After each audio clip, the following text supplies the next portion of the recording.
ಕಳೆದ ವರ್ಷ ಅಕಾಲಿಕವಾಗಿ ನಿಧನ ಹೊಂದಿರುವ ಕಡಬ ತಾಲೂಕಿನ ಪತ್ರಕರ್ತರ ಸಂಘದ ಸದಸ್ಯ ಕಲ್ಲುಗುಡ್ಡೆ ಖಾದರ್ ಸಾಹೇಬ್ ಅವರ ಕುಟುಂಬಕ್ಕೆ ರಾಜ್ಯ ಸರ್ಕಾರದಿಂದ ಕೊಡಮಾಡಿದ ಪರಿಹಾರಧನ 5 ಲಕ್ಷ ರೂಪಾಯಿ ಚೆಕ್ ವಿತರಣಾ ಕಾರ್ಯಕ್ರಮ ನಡೆಯಿತು.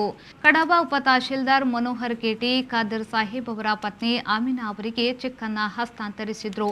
ಖಾದರ್ ಸಾಹೇಬ್ ಅವರ ಮರಣದ ಬಳಿಕ ಕಡಬ ತಾಲೂಕು ಪತ್ರಕರ್ತರ ಸಂಘ ಜಿಲ್ಲಾ ಪತ್ರಕರ್ತರ ಸಂಘದ ಮುಖಾಂತರ ರಾಜ್ಯ ಸರ್ಕಾರಕ್ಕೆ ಪರಿಹಾರಕ್ಕಾಗಿ ಮನವಿಯನ್ನ ಸಲ್ಲಿಸಿತು. ಇದನ್ನು ಪುರಸ್ಕರಿಸಿ ಜಿಲ್ಲಾ ಕಾರ್ಯನಿರತ ಪತ್ರಕರ್ತರ ಸಂಘದ ಅಧ್ಯಕ್ಷ ಶ್ರೀನಿವಾಸ್ ನಾಯಕಿಂದಾಚಿ ಅವರು ರಾಜ್ಯ ಕಾರ್ಯನಿರತ ಪತ್ರಕರ್ತರ ಸಂಘದ ಅಧ್ಯಕ್ಷ ಶಿವಾನಂದ್ ತಗಡೂರ್ ಅವರ ಮುಖಾಂತರ ಅಂದಿನ ಮುಖ್ಯಮಂತ್ರಿಯಾಗಿದ್ದ ಬಿಎಸ್ ಯಡಿಯೂರಪ್ಪ ಅವರಿಗೆ ಮನವಿಯನ್ನ ಸಲ್ಲಿಸಿದ್ರು. ಇದಕ್ಕೆ ಸಂಬಂಧಿಸಿದ ಮುಖ್ಯಮಂತ್ರಿಯವರು 5 ಲಕ್ಷ ರೂಪಾಯಿಯನ್ನ ಮಂಜೂರುಗೊಳಿಸಿದ್ರು. ಇದೀಗ ಪರಿಹಾರಧನದ ಚೆಕ್ ಅನ್ನು ಮೃತರ ಕುಟುಂಬಕ್ಕೆ ವಿತರಿಸಲಾಯಿತು.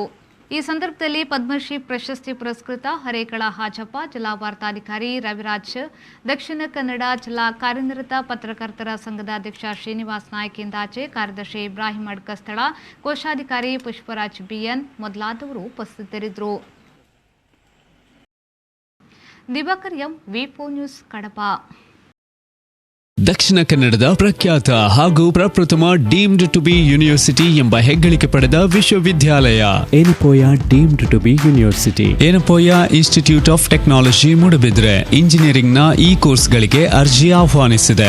BE in computer science and engineering, electronics and communication, electrical and electronics, information science and engineering, mechanical engineering. ಈ ಕಾಲೇಜು ನೀಡುತ್ತದೆ ಹಲವಾರು ಸೌಕರ್ಯಗಳು: class rooms, seminar hall, library, canteen, transport and hostel, indoor and outdoor games, employment and placement cell. ಏನಪೋಯದಲ್ಲಿದೆ ಐಷಾರಾಮಿ facilities, ಓದೋದಕ್ಕೆ ಪೂರಕ ಹಾಗೂ ನಿಮ್ಮ ವ್ಯಕ್ತಿತ್ವ ವಿಕಸನಕ್ಕೆ ಪೂರಕವಾಗಿರುವ ಫೆಸಿಲಿಟೀಸ್.